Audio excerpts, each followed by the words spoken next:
Hello प्यारे बच्चों, math with Krishna के यूट्यूब चैनल पर आप सभी का एक बार फिर से हार्दिक स्वागत है। प्यारे बच्चों, हम लोग आज के इस महत्वपूर्ण सेशन में हिंदी के टॉप 20 प्रश्नों पर चर्चा करेंगे। जैसा कि आप सबको पता है कि आज का मौसम बहुत ही सुहाना है। बाहर सुबह क्या रात से बारिश हो रही है और अभी तक झमाझम बारिश हो रही है। तो ना हम कहीं जा सकते हैं ना आप कहीं जा सकते हैं, तो क्यों ना हम और आप दोनों लोग घर पे बिस्तर पे बैठ के, चेयर पे बैठ के और साथ में चाय की चुस्कियों के साथ इस महत्वपूर्ण क्लास से कुछ आवश्यक जानकारी को ग्रहण करते हैं। तो देर ना करते हुए हम लोग आज की इस महत्वपूर्ण क्लास की शुरुआत करेंगे और ये सेशन अब आगे आपको रेगुलर देखने को मिलेगा। अभी थोड़ी सी हेल्थ इशू है, हेल्थ नहीं सही है। बाकी आपको बहुत जल्द आने वाले समय में आपको मैथ की क्लास भी मैथ की क्लास आपको बोर्ड के साथ मिलेगी, ठीक है। और ये हिंदी की क्लास आपकी रेगुलर वे में जो आपकी ये स्क्रीन सीरीज चलेगी, जिसमें आपको टॉप 20, टॉप 50 ऐसे क्वेश्चन लगातार कराते रहेंगे हम। बस आप लोग हमारे साथ बने रहिए। अब तक आपने अपना विश्वास और स्नेह हम पे दिखाया है, तो आगे भी दिखाएंगे और दिखाते रहेंगे, तो हम लोग बहुत अच्छे से अपने मंजिल को प्राप्त करेंगे। तो आइए देर ना करते हुए आज की क्लास का पहला प्रश्न लेते हैं। लिखा है प्यारे बच्चों, बालू से तेल निकालना मुहावरे का अर्थ क्या है। प्यारे बच्चों, 4 ऑप्शन के साथ है। शीघ्र नष्ट होने वाली वस्तु, पूर्णतः स्वस्थ होना, असंभव काम करना और बहुत साधन संपन्न होना। तो प्यारे बच्चों, इसका जो राइट आंसर होगा वो आप सभी लोग कमेंट बॉक्स में आंसर पहले करिए। क्या इसका राइट आंसर होगा? तो प्यारे बच्चों, इसका जो राइट आंसर होगा, बालू से तेल निकालना मतलब असंभव काम करना। क्या होगा प्यारे बच्चों? असंभव काम करना। सभी प्यारे बच्चों एक बार देखो, जब आपके सामने क्वेश्चन आए तो आप लोग क्या करेंगे? आप लोग क्वेश्चन को पहले पढ़ेंगे, उसके बाद कमेंट बॉक्स में आंसर टिक करेंगे। उसके बाद जब हम आंसर मिलाएंगे तो आप देखेंगे कि क्या आंसर सही है या नहीं है, ठीक है। चलिए अगले प्यारे से प्रश्न पे आते हैं।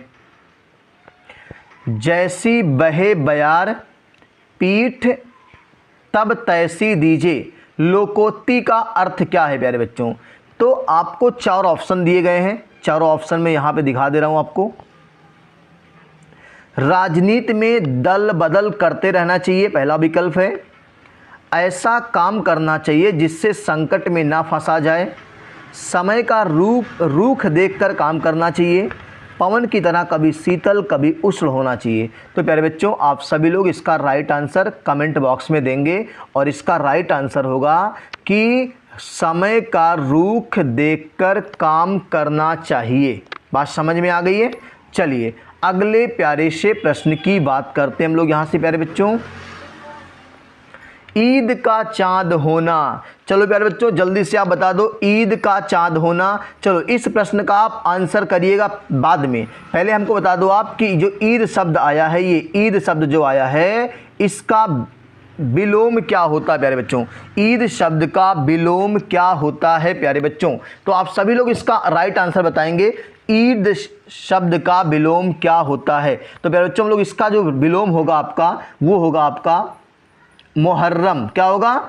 ईद का विलोम प्यारे बच्चों मुहर्रम होता है। क्या होता है? मुहर्रम होता है। क्लियर हो गया? चलिए अब इसके प्यारे से प्रश्न पे आएंगे, तो इसका आंसर आप लोग कमेंट बॉक्स में देंगे। क्या आंसर होगा प्यारे बच्चों? ईद का चांद होना मतलब ईद का त्यौहार होना? बिल्कुल नहीं। ईद पर चांदी काटना? ये भी नहीं। बहुत दिनों बाद दिखाई देना और ईद पर चांद को लाना? ये भी नहीं। तो जैसे आप लोग देखते होंगे, जब आप तैयारी करके घर की तरफ आते हैं, गांव की तरफ, तो गांव में लोग कहते हैं आपसे कि भैया ईद का चांद हो गए हो, दिखत नहीं हो। तो यही होगा, बहुत दिनों बाद दिखाई देना। बात समझ में आ रही प्यारे बच्चों? चलिए अगले प्यारे से प्रश्न की तरफ बढ़ते हैं हम लोग यहाँ से। जितने प्यारे बच्चे इस महत्वपूर्ण सेशन से जुड़े हैं, वो इस सेशन को व्हाट्सएप, फेसबुक, इंस्टाग्राम सभी जगह इसको शेयर कर दीजिए और अपने सभी दोस्तों को इस महत्वपूर्ण सेशन से जोड़ दीजिए, ठीक है।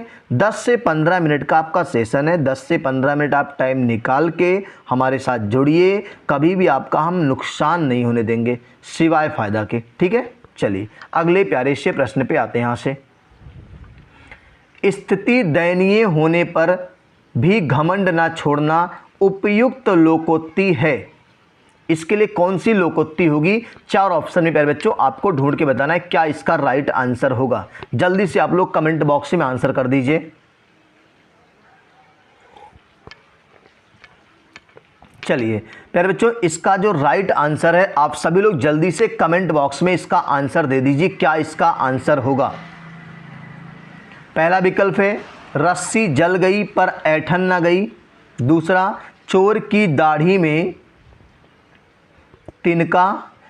तीसरा, गरजे पर बरसे नहीं, लेकिन आज तो गरज भी रहा है और बरस भी रहा है।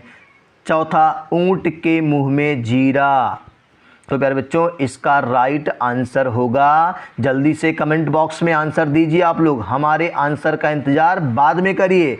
इसका होगा रस्सी जल गई पर ऐठन ना गई।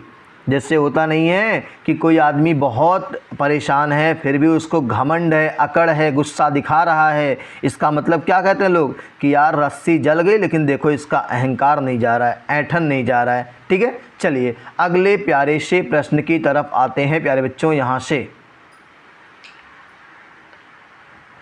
चिराग तले अंधेरा लोकोक्ति का सही अर्थ क्या होगा प्यारे बच्चों?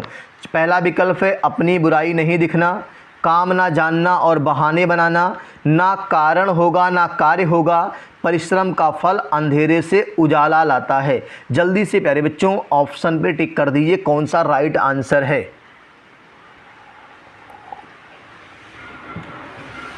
चलिए क्या होगा इसका आंसर प्यारे बच्चों? चिराग तले अंधेरा, इसका राइट आंसर। जल्दी से प्यारे बच्चों आप लोग विकल्प को टिक कर देंगे। और क्या होगा, लोग कहते हैं ना कि जैसे आप दीपक जलाते हैं तो दीपक के नीचे जो होता है, तल जो होता है वो अंधेरा होता है, तो लोगों को अपनी बुराई नहीं दिखती है, लोग दूसरों के काम में कमियां ढूंढते हैं, छिंद्रावेशी होते हैं, दूसरों के काम में कमियां निकालते हैं, लेकिन अपनी कमियां कोई नहीं ढूंढता है। ठीक है, सबके अंदर सब कमियां भी हैं, अच्छाइयां भी हैं, दोनों को ध्यान देना चाहिए। ठीक है, चलिए अपनी बुराई नहीं दिखना, ये आपका राइट ऑप्शन होगा प्यारे बच्चों। चलिए अगले प्यारे से विकल्प की तरफ प्रश्न की तरफ बढ़ते हैं। माखन लाल चतुर्वेदी की साहित्य अकादमी पुरस्कार से पुरस्कृत रचना है प्यारे बच्चों। इसने पूछा है कि माखन लाल चतुर्वेदी को किस रचना के लिए साहित्य अकादमी पुरस्कार दिया गया था मेरे भाई? जल्दी से राइट आंसर कर दो आप लोग। हिम किरीटनी, हिम तरंगिनी, विड़ले गुजेधरा, मरण ज्वार। जल्दी से आप लोग प्यारे बच्चों विकल्प टिक कर दो, क्या होगा? तो प्यारे बच्चों इसका जो राइट आंसर होगा हिम तरंगिनी होगा। क्या होगा? हिम तरंगिनी होगा। हिम तरंगिनी को 1949 को 1955 में यह पुरस्कार दिया गया था। ये रचना 1949 की है और इनको जो पुरस्कार दिया गया था 1955 में दिया गया था। और देख लो 55 फिर से आ गया। आप लोग जिसका इंतज़ार करते हो वो क्लास में आ ही जाता है। मैथ में तो अक्सर आता है, हिंदी में भी आ गया। ठीक है, अब हम क्या कर सकते हैं, अगले प्रश्न की तरफ आते हैं। यहाँ से, खड़ी बोली हिंदी में रचना करने वाले प्रथम कवि कौन थे, किसे माना जाता है? जल्दी से प्यारे बच्चों आंसर कर दो कि खड़ी बोली हिंदी में रचना करने वाले प्रथम कवि किसे माना जाता है? तुलसीदास, अमीर खुसरो, चंदवरदाई, मलिक मोहम्मद जायसी। जल्दी से प्यारे बच्चों आंसर करिए। तो प्यारे बच्चों इसका जो आंसर होगा, सभी के आंसर कमेंट बॉक्स में आ रहे हैं और आंसर है अमीर खुसरो। क्या है? अमीर खुसरो। ठीक है, चलिए अगले प्यारे से प्रश्न की बात करेंगे। अब इसके बारे में अगर आपको जानना है तो अमीर खुसरो प्रथम मुस्लिम कवि थे जिन्होंने हिंदी शब्दों का खुलकर प्रयोग किया था। ठीक है, यानी खड़ी बोली का आविष्कार करने का श्रेय किसे जाता है? तो अमीर खुसरो को जाता है। चलिए अगले प्यारे से प्रश्न पे आते हैं। 99 के फेर में पढ़ना प्यारे बच्चों मुहावरे का सही अर्थ क्या होगा। इसको मैंने कई बार क्लास में भी चर्चा किया है आप लोगों से पढ़ाते समय बीच बीच में कि 99 के फेर में पढ़ना मुहावरे का अर्थ क्या होगा। मेरे भाई जल्दी से आप लोग कमेंट बॉक्स में आंसर कर दो। और जितने बच्चे जुड़ रहे हैं, जितने बच्चे जुड़े हैं, आप लोग प्लीज़ इस सेशन को ज़बरदस्त तरीके से फेसबुक, व्हाट्सएप, इंस्टाग्राम सभी जगह स्टेटस के रूप में, ठीक है, शेयर कर दीजिए, जिससे अधिक से अधिक बच्चे जुड़ें। और आप सभी लोग मैथ विद कृष्णा के यूट्यूब चैनल को बहुत अच्छे से शेयर करिए, बहुत अच्छे से सब्सक्राइब कराइए, ठीक है। चलिए, ये आपका अपना खुद का यूट्यूब चैनल समझना है, ठीक है। यहाँ पे आपको कभी भी जब भी आपको दिक्कत हो किसी भी सब्जेक्ट को लेके आप मुझसे बात करिए, हम आपकी सारी समस्या का समाधान करने के लिए हमेशा तैयार हैं। बस आप सिर्फ पढ़िए, पढ़ाने के लिए हम हमेशा तैयार हैं, ठीक है। तो प्यारे बच्चों इसका राइट आंसर होगा पहला, धन जोड़ने में लगा रहना, मूर्खता के कार्य कर बैठना, किसी चक्कर में पड़ जाना, परिवार के झंझटों में फंसे रहना। तो प्यारे बच्चों कहते हैं 99 के फेर में रहना पढ़ना, इसका मतलब हमेशा धन जोड़ने में लगे रहना, मतलब पैसा कहाँ से आए, पैसा कहाँ से आए, ठीक है। चलिए अगले प्यारे से प्रश्न पे आते हैं। निम्नलिखित में से महादेवी वर्मा की रचनाओं के प्रकाशन का सही क्रम है। जल्दी से प्यारे बच्चों बताएंगे कि महादेवी वर्मा के रचनाओं का सही क्रम क्या होगा। ऑप्शन है निहार, रस्म, नीरजा, शांदगीत। उसके बाद दूसरा है निहार, मतलब उसी ऑप्शन को अगल बगल में पलट करके दिया है। प्यारे बच्चों जल्दी से आप बता देंगे कि कौन सा विकल्प सही होगा, यानी किन रचनाओं को महादेवी वर्मा ने क्रम से रचा है। जल्दी से आप सभी लोग आंसर दे दीजिए, क्या इसका राइट आंसर होगा।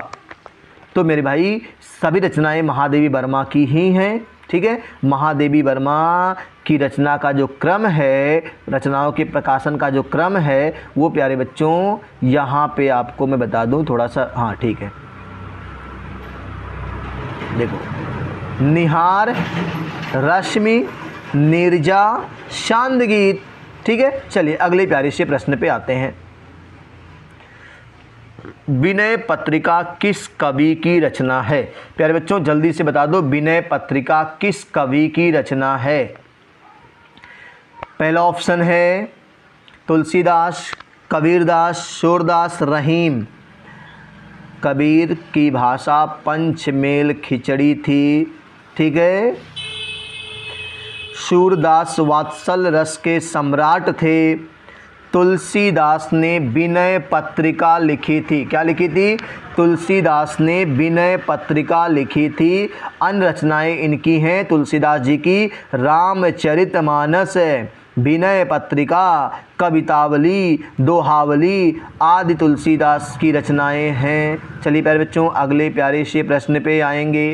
पंचवटी किसकी रचना है प्यारे बच्चों?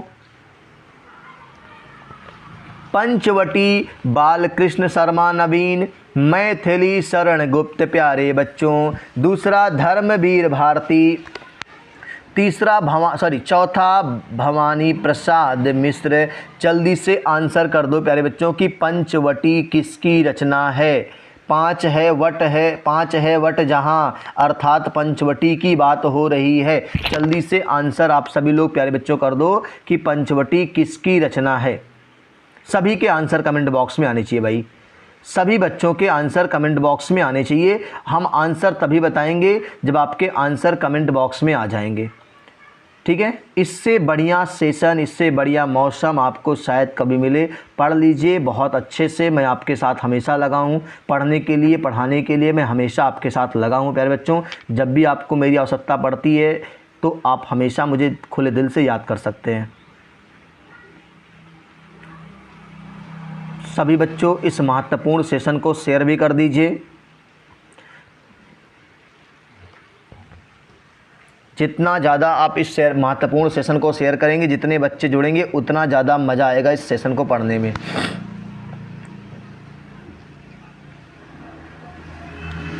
कई बच्चों के आंसर कमेंट बॉक्स में आ रहे हैं,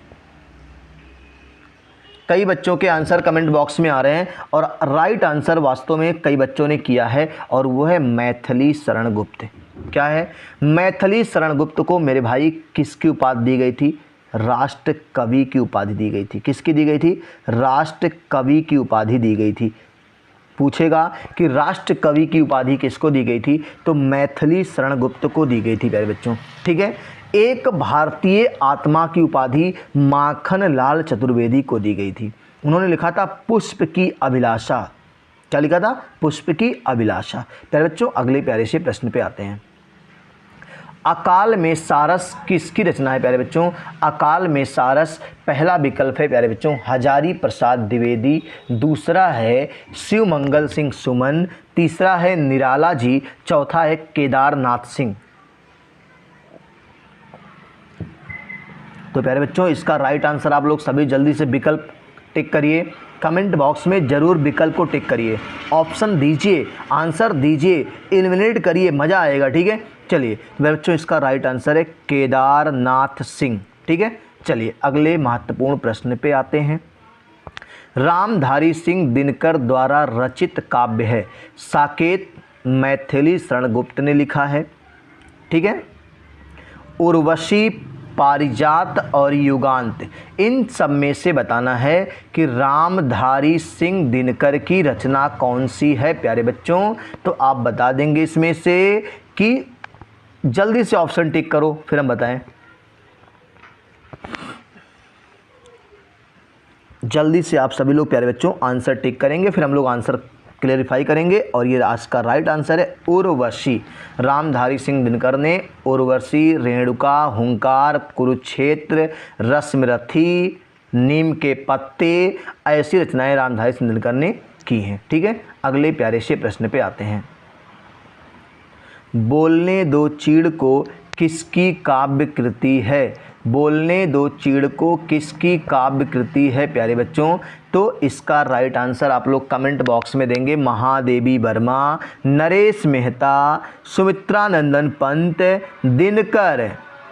ठीक है। तो प्यारे बच्चों आप सभी लोग इसका राइट आंसर देंगे। देखो एक शब्द आया नरेश।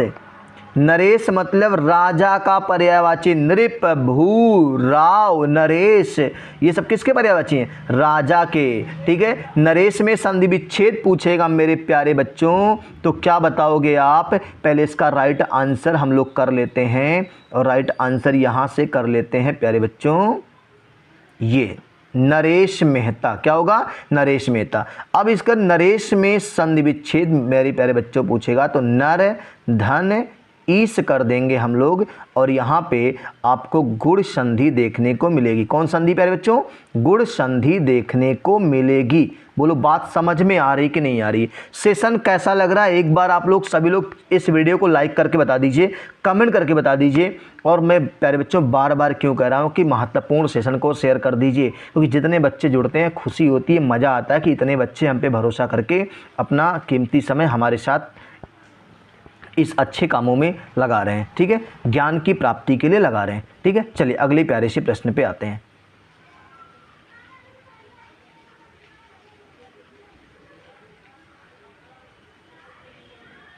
एक सेकंड प्यारे बच्चों। चलिए ये आपका हो गया। नरेश मेहता, इसका राइट आंसर आप प्यारे बच्चों कर लिए होंगे। चलिए अगले प्यारे से प्रश्न पे आते हैं। पद्मावत किसकी रचना है? बहुत ही प्यारा सा प्रश्न मेरे भाई, जल्दी से आंसर कर दो।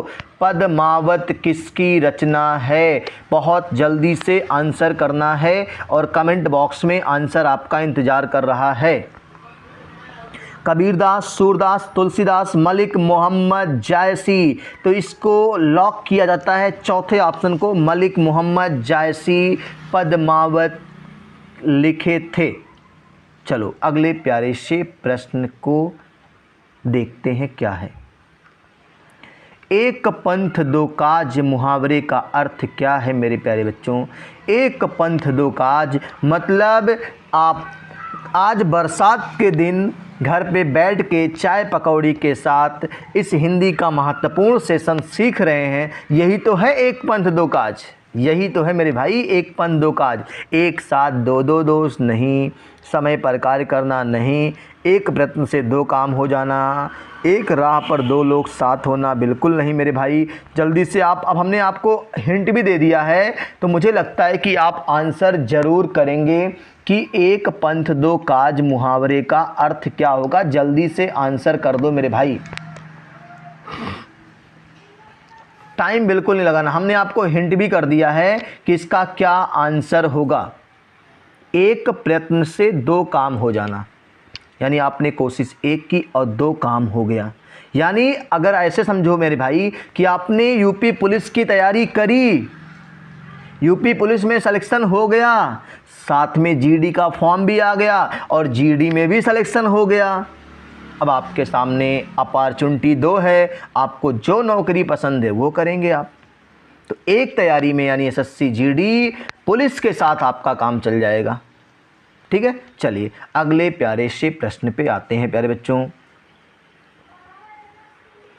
वर्ष 2017 में इनमें से किसे ज्ञानपीठ पुरस्कार दिया गया या मिला? तो प्यारे बच्चों, केदारनाथ अग्रवाल, कृष्णा सोबती, श्रीलाल शुक्ल, कुंवर नारायण। 17 में प्यारे बच्चों किसको ज्ञानपीठ पुरस्कार मिला था? देखो केदारनाथ जो हैं इनको 2013 में मिला था, श्रीलाल शुक्ल को 2009 में मिला था, कुंवर नारायण को 2005 में मिला था। प्यारे बच्चों देखो इनको 2005 में, इनको 2009 में और इनको 2017 में और इनको 2013 में। तो पूछा है 2017 में किसे ज्ञानपीठ पुरस्कार मिला था? कृष्णा सोबती को मिला था। किसको मिला था? कृष्णा सोबती को मिला था। ज्ञानपीठ पुरस्कार जो प्यारे बच्चों है ये भारतीय साहित्य के लिए दिया जाने वाला सर्वोच्च पुरस्कार है। पेपर में उत्तर प्रदेश पुलिस में आया भी था।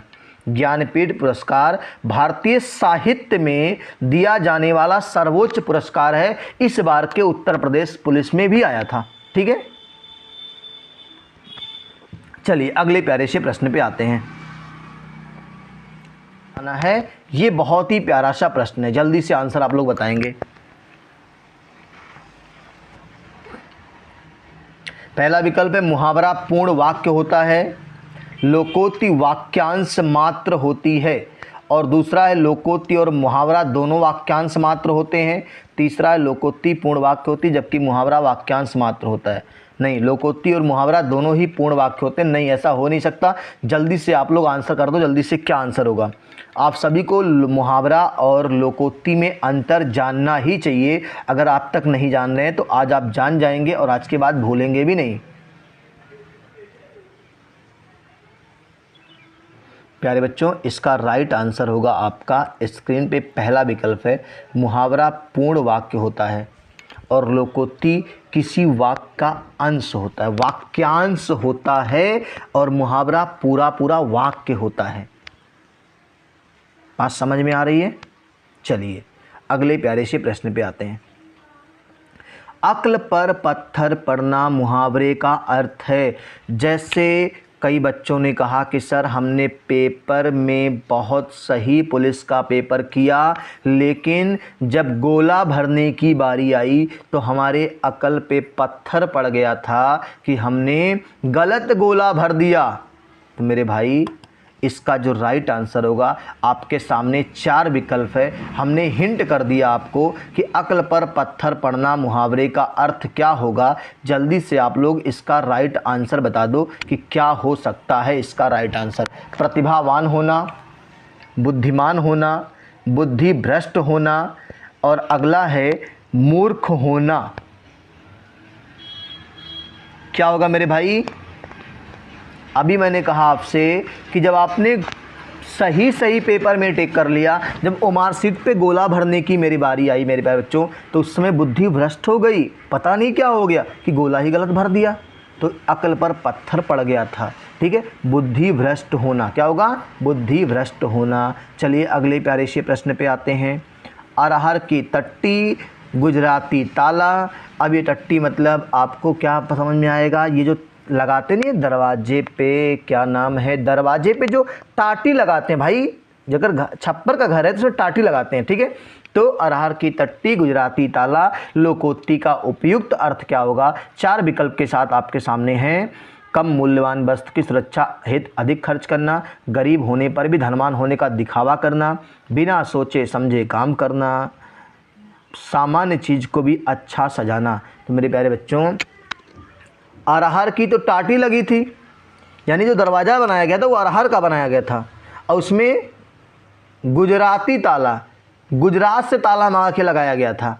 तो इसका मतलब कम मूल्यवान वस्तु की सुरक्षा हेतु अधिक खर्च करना, जितने का वस्तु नहीं उससे ज़्यादा खर्च करना, ठीक है। जैसे गांव में लोग एक ठो मुहावरा कहते हैं, जितने क मुर्गी नहीं उतने क मसाला, ठीक है। चलिए अगले प्यारे से प्रश्न पे आते हैं, ठीक है। तो आज की इस महत्वपूर्ण क्लास में प्यारे बच्चों हम लोगों ने 20 प्रश्नों को पढ़ा है। बहुत ही अच्छे से एक्सप्लेन किया हमने, स्पष्टीकरण बहुत ही स्पष्ट किया हुआ है। आप लोग पूरा अंत तक वीडियो ज़रूर देखिएगा मेरे भाई, और आप लोग इस वीडियो को अपने फेसबुक, इंस्टाग्राम और व्हाट्सएप स्टेटस के रूप में ज़रूर शेयर करिएगा, ठीक है। हम लोग कल फिर मिलेंगे महत्वपूर्ण सेशन के साथ। तब तक के लिए स्वस्थ रहिए, मस्त रहिए, बारिश के मौसम में एंजॉय करिए, घर पे रहिए, सुरक्षित रहिए और मस्ती के साथ मैथ विद कृष्णा से जुड़े रहिए। बहुत बहुत धन्यवाद।